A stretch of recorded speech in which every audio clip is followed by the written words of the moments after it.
നിയമസഭയിൽ അംഗങ്ങൾ ഉന്നയിക്കുന്ന ചോദ്യങ്ങൾക്ക് ബന്ധപ്പെട്ട മന്ത്രിമാർ 15 ദിവസത്തിനകം മറുപടി നൽകണമെന്നാണ് ചട്ടം.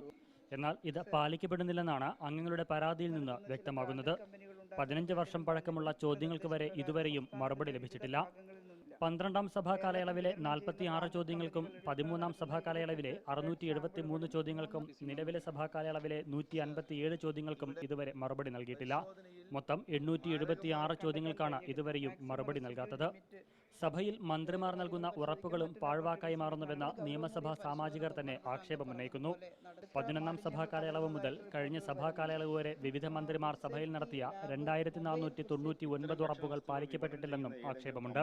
ജനപ്രതിനിധികളായി തെരഞ്ഞെടുക്കപ്പെട്ട ആളുകൾക്ക് 12 വർഷം വരെ കാത്തു നിന്നാൽ പോലും മറുപടി ലഭിക്കാത്ത സാഹചര്യമുണ്ട് എന്ന് മാത്രമല്ല, ആ ചോദ്യത്തിന് നടപടിയെടുക്കാത്ത ഉദ്യോഗസ്ഥന്മാർക്കെതിരോ മറ്റു മന്ത്രിമാർക്കോ എതിരായി യാതൊരു നടപടിയും കാര്യങ്ങളുമില്ല എന്നുള്ളതാണ്. വിഷയം സംബന്ധിച്ച് എം ഉമ്മർ MLA സഭയിൽ ക്രമപ്രശ്നം ഉന്നയിച്ചതിനെ തുടർന്ന് ബന്ധപ്പെട്ട മന്ത്രിമാരും സഭാസമിതികളും ശ്രദ്ധ ചെലുത്തണമെന്ന് സ്പീക്കർ റൂളിംഗ് നൽകി. അൽ അമീൻ, മീഡിയ 1, തിരുവനന്തപുരം.